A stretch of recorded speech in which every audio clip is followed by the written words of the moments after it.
Hello everyone, ఈరోజు మీకు మా ఓల్డ్ డైనింగ్ టేబుల్ని ఎలా అప్గ్రేడ్ చేస్తున్నానో చూపిస్తాను రండి. సో నేను దీన్ని అప్గ్రేడ్ చేయడానికి వాల్ పేపర్స్ యూస్ చేస్తున్నాను. సో అది వాల్ పేపర్ యూస్ చేయడం అంటే చాలా సింపుల్ అనుకుంటారు, కాదండి. దీనికి ఒక చాలా టిప్స్ ఉన్నాయి. సో మీకు అవి కూడా చెప్తాను రండి, ఎలా అప్గ్రేడ్ చేస్తున్నాను చూస్తున్నాను. సో ఇది నేను అంతకు ముందే నేను వాల్ పేపర్ని స్టిక్ చేశాను. కాకపోతే లాస్ట్ టైం నాకు తెలియక చాలా మిస్టేక్స్ చేశాను అనమాట. చూసారా, కార్నర్స్ అన్ని మిస్ చేసేసాను. సో ఈసారి నేను ప్లాన్డ్గా మరి 3 షీట్స్ తెప్పించి దాని మెజర్మెంట్ తీసుకొని, అండ్ లాస్ట్ టైం అయితే నాకు ఈ క్లూస్ ఏవి తెలియవు. సో ఏదో బ్లైండ్గా నేను చేసేసాను అనమాట. సో అందుకని ఈసారి మాత్రం నేను కరెక్ట్గా మెజర్మెంట్ తీసుకొని దాని తర్వాత దీనికి నేను లైన్స్ అన్ని వేసుకొని నీట్గా కట్ చేసుకున్నాను అనమాట. సో ఇదైతే చాలా ఇంపార్టెంట్ అండి. సో మీరు ఎంతైతే కావాలనుకుంటారో దాని మెజర్మెంట్ ప్రకారం, సో దానికన్నా 1 ఇంచ్ ఎక్కువ తీసుకోవాలి.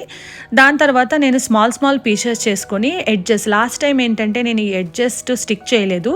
సో అది నాకు అంత అందంగా కనిపించలేదు. పైగా దానివల్ల వాల్ పేపర్ బయటకు వచ్చేసింది అనమాట. సో ఈసారి నేను ఇలా మొత్తం తీసుకొని అంటే కింద వరకు కూడా నేను అటాచ్ చేసేసాను అనమాట. ఇది చాలా సింపుల్ అయిపోతుంది, ఎందుకంటే చాలా ఈజీ. లాస్ట్ టైం నేను ఏంటంటే ఎడ్జ్ వరకు ఉంటే చాలని చెప్పేసి అక్కడి వరకే ఆపేసాను అనమాట.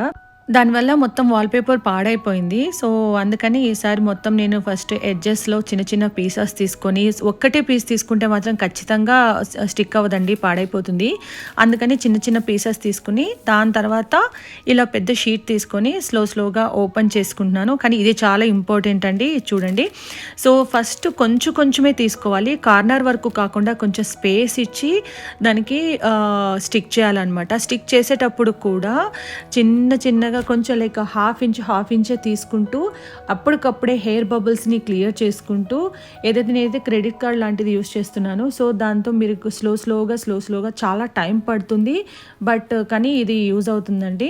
ఫాస్ట్గా మాత్రం చేయకూడదు. ఈచ్ అండ్ ఎవ్రీ కార్నర్ చూసుకుంటూ స్లోగా అటాచ్ చేయాలి. సో నేను 2 అటాచ్ చేసేసాను, చూడండి ఎంత క్లియర్గా ఉందో. ఒక్క సింగిల్ బబుల్ కూడా రాలేదన్నమాట. సో దాని తర్వాత క్లీన్ కూడా చేసుకోవాలి. క్లీన్ చేస్తేనే క్లీన్గా వస్తుంది. ఎందుకంటే ఒక్కసారి ఏదైనా డస్ట్ ఉందనుకోండి, దానివల్ల కూడా బబుల్స్ వచ్చే ఛాన్సెస్ ఉంటుందన్నమాట. అది మాత్రం చాలా చూసుకోండి. సో పేషెన్స్గా నాకు ఇదంతా మొత్తం చేయడానికి 1/2 అవర్ పట్టింది, ఎందుకంటే లాస్ట్ టైం నేను తొందరగా మిస్టేక్ చేసేసాను అనమాట.